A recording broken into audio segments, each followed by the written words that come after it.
Assalamualaikum warahmatullahi wabarakatuh. Selamat malam, Sobat Horor Klasik dimanapun Anda berada. Semoga pada malam hari ini Sobat Horor Klasik dalam keadaan sehat walafiat dan selalu dalam lindungan Tuhan Yang Maha Esa. Pada malam hari ini, saya akan menceritakan pengalaman horor yang dialami oleh seseorang yang bernama Pak Adi, yang berprofesi sebagai seorang guru di sebuah SMA, yang mana cerita tentang SMA ini sudah pernah saya sampaikan pada edisi yang berjudul Bangunan Sekolah Baru. Namun, seperti biasanya, sebelum saya memulai cerita pada malam hari ini, pertama-tama izinkan saya mengucapkan terima kasih kepada Sobat Horor Klasik yang sudah berkunjung dan mendengarkan cerita-cerita yang ada di channel Horor Klasik. Tidak lupa, saya ucapkan terima kasih sebanyak-banyaknya serta apresiasi setinggi-tingginya kepada subscriber yang telah bersedia untuk mengikuti dan mendapatkan cerita-cerita terbaru dari channel Horor Klasik. Mungkin sebagian besar Sobat Horor Klasik sudah mendengarkan ya edisi dengan judul Bangunan Sekolah Baru. Nah, di sini saya akan sedikit mereview ulang ya, mungkin bagi yang belum pernah mendengarkan. Atau mungkin Sobat Horor Klasik bisa mencari ya video yang berjudul Bangunan Sekolah Baru. Nah, untuk mengulang gambaran saja ya, supaya tidak lupa, bahwa sekolah ini memang dulu dibangun di tahun 80-an, dan pada cerita dengan judul Bangunan Sekolah Baru, saya menceritakan pengalaman dari Mas Buga yang pada saat itu istilahnya memiliki pekerjaan sampingan ya sebagai instalator listrik gitu. Nah, pada saat itu Mas Buga ditampaki ya atau melihat satu sosok makhluk gaib berwujud perempuan yang diyakini itu merupakan sosok yang bernama Welwok.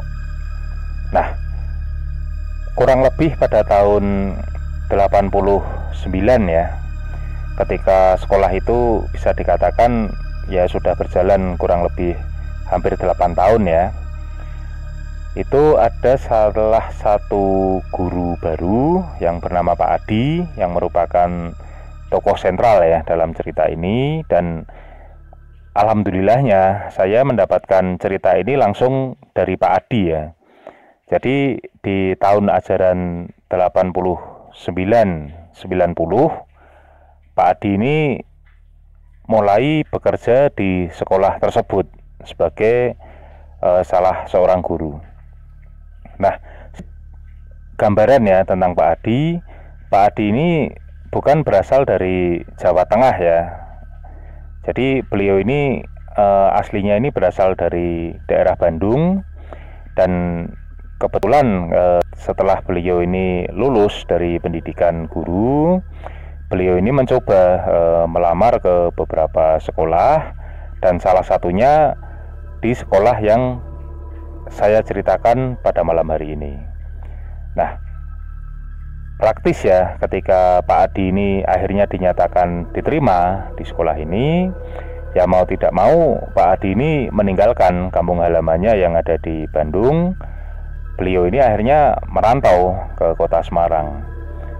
Dan memang ya, Pak Adi ini di kota Semarang bisa dikatakan tidak memiliki sanak saudara.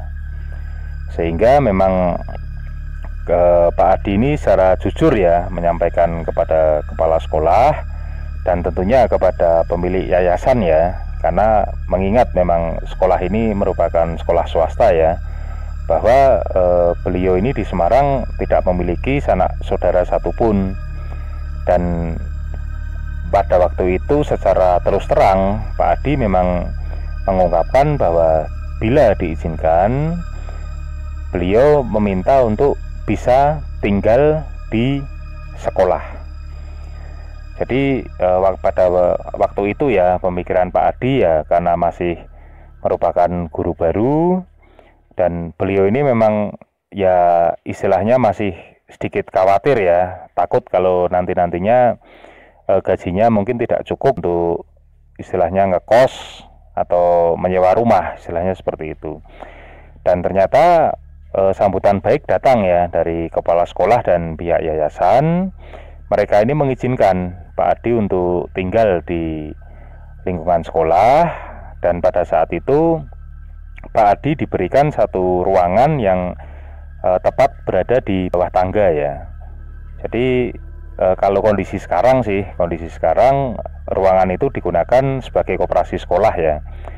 Ruangan itu tidak terlalu besar ya, mungkin hanya berukuran sekitar 2,5 kali 2 meter ya, kurang lebih seperti itu, dan sudah bisa dikatakan cukup lah untuk Pak Adi beristirahat dan menyimpan barang-barangnya di situ. Memang bentuknya kalau menurut Pak Adi ya, zaman dulu ruangan itu memang berbentuk seperti kamar ya, istilahnya memang memiliki tembok rapat dan satu pintu. Mungkin dulu awalnya katakan untuk gudang ya kalau menurut Pak Adi ya. Namun pada akhirnya disitulah Pak Adi tinggal. Nah, singkat cerita, ketika tahun ajaran baru sudah mulailah Pak Adi ini mengajar di sekolah tersebut. Dan siangnya ya, setelah murid-murid ini pulang ya, Pak Adi pulang ke rumahnya sendiri dalam tanda kutip, yaitu di ruangan bawah tangga itu. Posisi ruangan ini, kalau sobat horor klasik yang sudah mendengarkan cerita bangunan sekolah baru ya, kebetulan memang berada tepat di depan aula.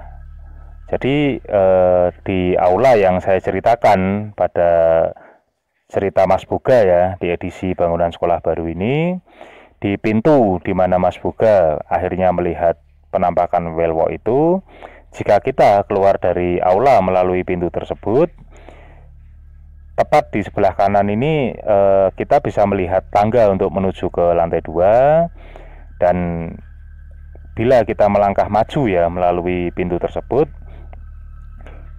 dengan jarak kurang lebih sekitar lebar tangga itu mungkin sekitar 2 meter ya.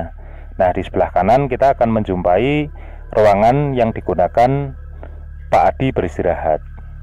Sementara bila kita menatap lurus ke depan, itu merupakan lorong di mana di sebelah kanannya terdapat satu ruangan cukup besar yang digunakan untuk ruang guru. Di sebelah kiri ada kelas, dan ketika kita sudah mentok lurus di lorong itu ada pertigaan ya. Bila berbelok ke kiri itu ke arah sebuah kelas, dan bila kita berbelok ke kanan kita akan menuju ke lapangan sekolah. Nah, mungkin yang sudah mendengarkan cerita tentang sekolah ini sebelumnya sudah mengetahui ya bahwa bagian belakang sekolah ini memang mepet dengan satu pemakaman ya, yang mana memang dulu lokasi sekolah ini memang merupakan satu tebing, yang dimana di atas tebing itu merupakan area pemakaman yang kemudian dikepras. Jadi memang bagian belakang sekolah ini, terutama di lorong tersebut, karena ini terletak di lantai 1 ya, itu memang betul-betul cukup gelap meskipun itu di siang hari. Jadi memang kelas-kelas yang terletak di area belakang, baik di lantai 1 maupun di lantai 2, ini bila siang hari pun pada saat kegiatan belajar mengajar ya, itu memang harus menyalakan lampu. Bila lampu dimatikan atau ketika listrik padam, praktis kegiatan belajar mengajar di kelas yang berada di area belakang ini sudah pasti terganggu, karena memang ruangan tersebut akan betul-betul gelap. Kondisi yang sangat berbanding terbalik ya dengan kelas-kelas yang berada di area depan. Nah, selama 3 bulan ya Pak Adi mengajar di sekolah tersebut, tidak ada hal yang aneh-aneh ya. Meskipun ya kalau malam hari Pak Adi ini tidur di ruang kecil yang dipersiapkan untuknya, dan kadangkala ya Pak Adi ini suka keluar ya, nimbrung ngobrol dengan penjaga sekolah ya. Kadangkala juga ketika penjaga sekolah ini kontrol ya istilahnya Pak Adi ini memang berbaur lah dengan penjaga sekolah di situ. Dan memang dan pertama tinggal sekolah tersebut ya tidak ada hal yang aneh maupun pengalaman yang istilahnya berbau goib yang dialami oleh Pak Adi. Hingga akhirnya ya pada suatu malam Pak Adi tidak terlalu ingat ya atau terlalu yakin ya pada saat itu sudah jam berapa. Namun Pak Adi meyakini bahwa waktu itu sudah melewati tengah malam. Karena yang Pak Adi ingat, beliau ini ngobrol dengan penjaga sekolah ya di pos satpam yang ada di depan. Itu ketika jam sudah menunjukkan jam 11 malam, Pak Adi ini pamit untuk beristirahat. Nah, ketika Pak Adi ini sudah tertidur ya, menurut Pak Adi sudah cukup lama beliau ini tertidur di dalam ruangannya. Tiba-tiba Pak Adi ini seperti terbangun kaget ya, seperti terbangun kaget karena beliau ini mendengar suara yang cukup bisa dikatakan cukup bising ya dari area lorong sekolah atau lorong yang tadi saya sebutkan akan menuju ke area lapangan itu. Jadi saya lupa menggambarkan ya, lapangan di sekolah ini tidak terletak di depan sekolah ya seperti sekolah-sekolah pada umumnya ya, namun berada di samping sekolah. Mohon maaf saya lupa memberi gambaran tentang ini. Nah, karena Pak Adi ini terbangun kaget ya otomatis namanya orang terbangun kaget itu kan memang tidak enak ya, sangat-sangat tidak enak. Dan mungkin Pak Adi juga merasa sedikit gusar ya malam itu, hingga akhirnya Pak Adi ini keluar dari ruangannya dan spontan melongokkan kepala menengok ke arah kanan atau ke arah lorong. Nah, kondisi pada saat itu ya lampu yang ada di lorong tersebut memang dinyalakan ya, lampu kuning yang berkekuatan mungkin kurang lebih sekitar 15 watt ya atau 18 watt. Pak Adi tidak terlalu yakin. Dan pada saat itu Pak Adi ini memang tidak melihat ada apa-apa ya. Jadi pemikiran Pak Adi ya dalam kesadaran yang bisa dikatakan belum penuh ya karena terbangun kaget itu, Pak Adi hanya berpikir bahwa itu penjaga yang mungkin menyinggol sesuatu. Nah, akhirnya Pak Adi ini sedikit mengabaikan suara itu, dan Pak Adi ini berencana untuk kembali masuk ke ruangannya. Namun Pak Adi ini tiba-tiba terkejut karena tiba-tiba beliau ini mencium bau anyir yang sangat pekat ya, anyir amis darah yang bisa dikatakan cukup pekat. Nah, karena bau itulah Pak Adi ini akhirnya tidak jadi masuk kembali ke ruangannya. Namun beliau ini karena didorong rasa penasaran ya mungkin ya, beliau ini akhirnya malah keluar dari ruangannya dan berusaha mencari sumber bau tersebut. Nah, akhirnya Pak Adi ini keluar dari ruangannya menuju ke lorong menuju lapangan itu. Beliau berjalan di bawah pemaram lampu kuning ya yang hanya berkekuatan antara 15 atau 18 watt itu. Dan ketika beliau ini kurang lebih sudah hampir mencapai pintu kelas yang berada di sebelah kiri beliau ya, beliau ini terkejut karena tiba-tiba dari arah lapangan muncullah sosok Wilwok yang dulu di tahun 81 dilihat oleh Mas Boga. Nah, gambarannya itu ya kurang lebih sama ya oleh yang dilihat Mas Boga, di mana di bagian perut dari Wilwok itu ya banyak sekali terdapat darah ya, noda darah, hingga baju terusan putih yang dipakai oleh Welwo itu berlumuran darah hanya di bagian perut. Namun bedanya, pada saat itu Pak Adi melihat dengan jelas bahwa sosok tersebut menggendong bayi di tangannya. Jadi ya seperti umumnya ibu-ibu ya, kalau menggendong bayi itu dengan kedua tangannya, dan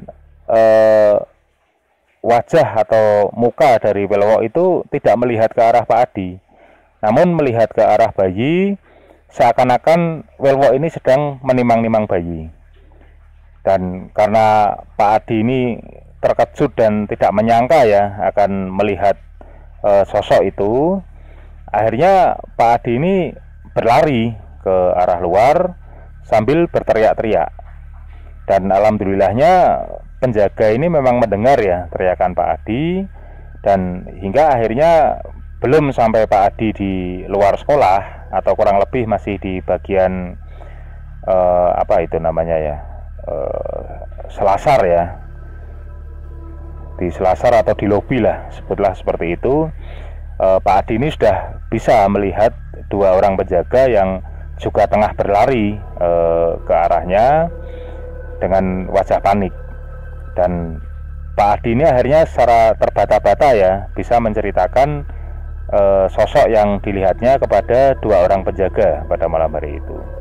Nah, ketika itu memang penjaga ini ternyata mereka memang sudah tahu ya bahwa di lorong tersebut memang sering muncul sosok Welwo ini, sehingga mereka memang tidak terkejut. Dan pada akhirnya Pak Adi ini digiring ya menuju ke pos satpam, dan di sanalah para penjaga ini menceritakan bahwa memang di lorong tersebut sering muncul penampakan Welwo. Nah, ketika itu Pak Adi ini masih cukup ketakutan ya, dan akhirnya beberapa hari, sampai dengan beberapa hari setelah kejadian itu, Pak Adi ini akhirnya tidak mau tidur di ruangan yang bawah tangga itu. Beliau lebih memilih tidur di pos satpam. Nah, hingga akhirnya ya entah apa yang disugestikan atau dinasihatkan oleh para penjaga itu, pada akhirnya Pak Adi ini bersedia kembali ke ruangan yang sudah disediakan untuknya.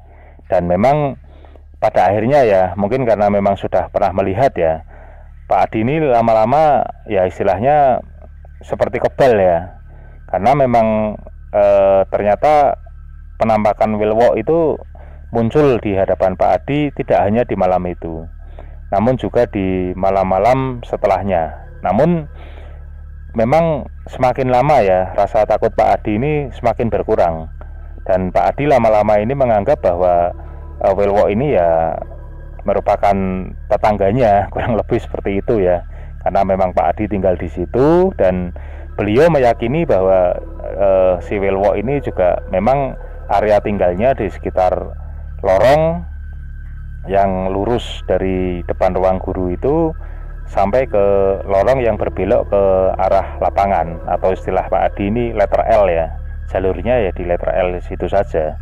Dan lama-lama memang Pak Adi ini tidak menggubris ya kehadiran Welwo itu.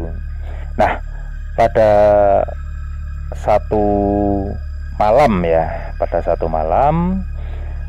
kejadian yang hampir sama ini terulang kembali.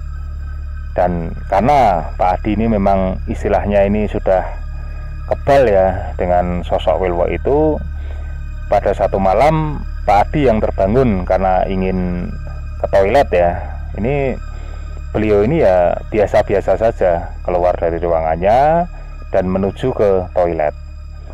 Toilet yang akan beliau pergunakan ini terletak setelah ruang guru. Jadi ya memang mau tidak mau Pak Adi harus masuk ke lorong yang merupakan jalur dari Welwo tersebut. Nah, akhirnya ya ketika Pak Adi sudah mencapai pintu toilet dan hendak masuk, sosok Welwo itu kembali muncul sambil menggendong bayi. Namun Pak Adi memang tidak takut ya. Bahkan Pak Adi ini sudah berani melihat ke arah Welwo tersebut dan menyapanya. Menyapa dengan cara mengucapkan salam. seperti itu. Nah, ketika Pak Adi sudah selesai mengucapkan salam, si Welwo itu seperti apa ya, seperti terhenti langkahnya dan memandang ke arah Pak Adi. Pak Adi sempat melihat ya bahwa Welwo itu tersenyum kepada Pak Adi. Namun hal yang tidak disangka Pak Adi, setelah Welwo tersebut tersenyum, Pak Adi ini mendengar satu langkah yang bisa dikatakan cukup berat ya. Itu berasal dari lorong arah lapangan.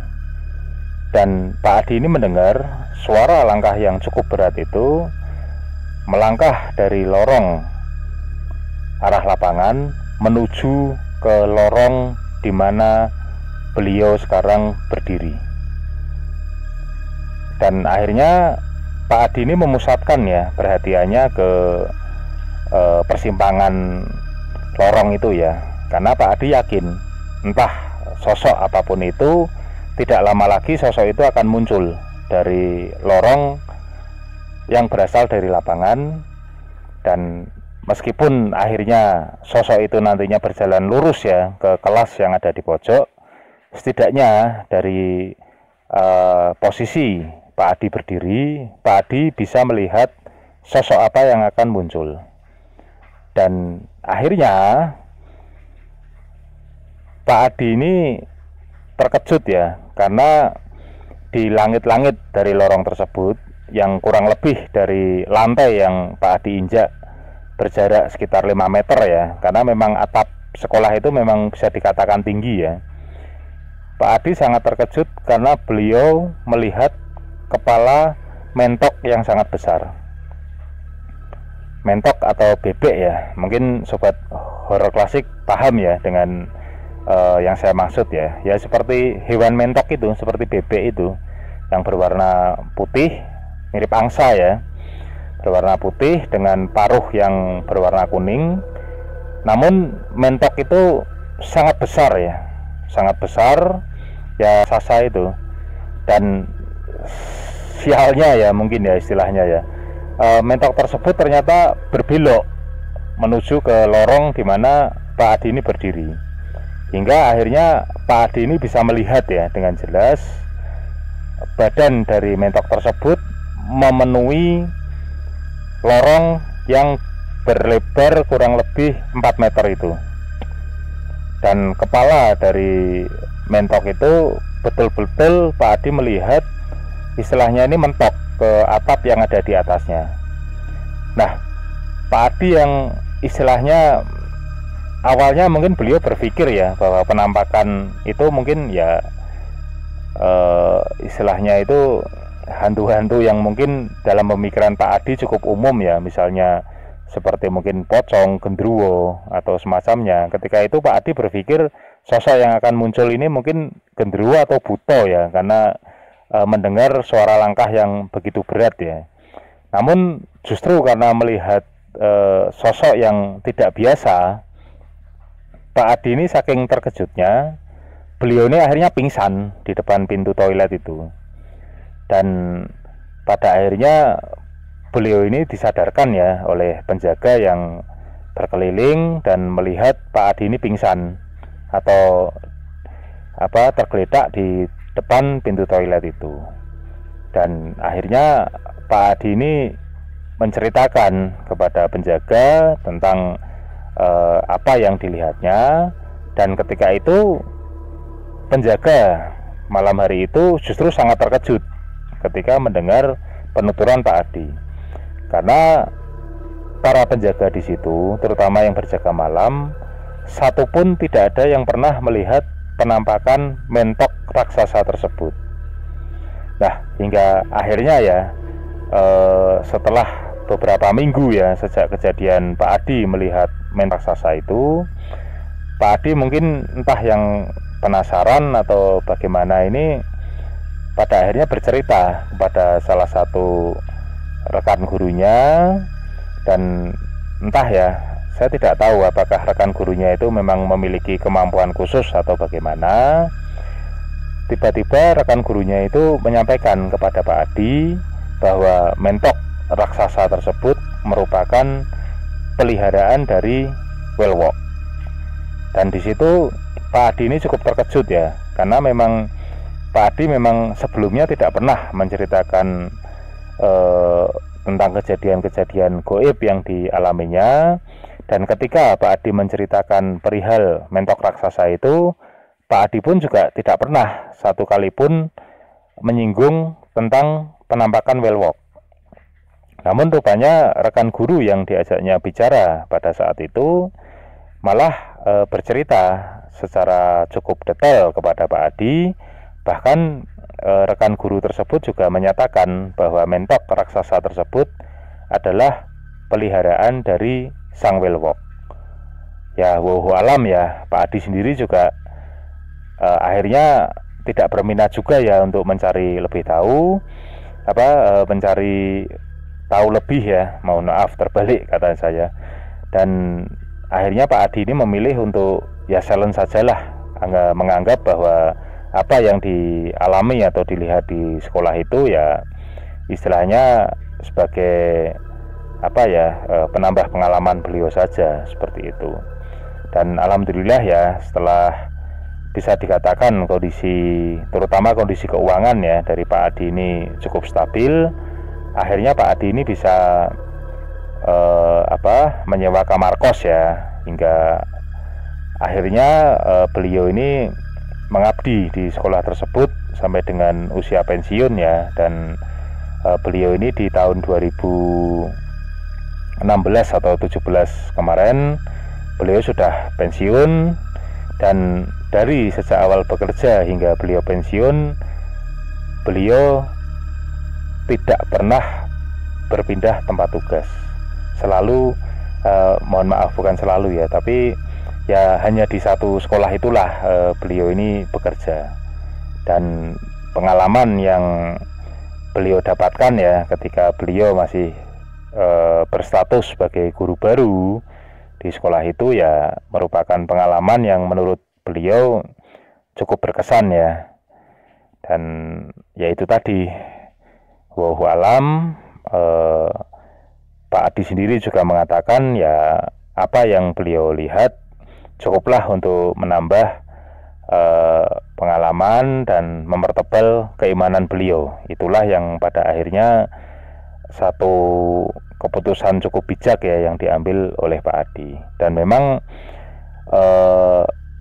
sejak Pak Adi sudah tidak tinggal ya di sekolah tersebut, kadang-kadang Pak Adi ini kan ya ada ya pekerjaan lembur atau apa yang kadang mengharuskan Pak Adi ini berada di sekolah sampai dengan malam hari ya. Karena selama beliau mengajar di situ, beliau juga sempat menjadi pembina ekstrakurikuler, di mana kadang-kadang kegiatannya ini juga menginap di sekolah. Namun alhamdulillah ya, memang dengan kegiatan yang melibatkan murid-murid yang harus menginap di sekolah pun juga alhamdulillah tidak ada kejadian yang aneh-aneh. Malah justru kejadiannya ini tidak melibatkan kehadiran Welwok maupun mentok raksasa ini, namun perwujudan yang lain. Nah, perwujudan apa itu?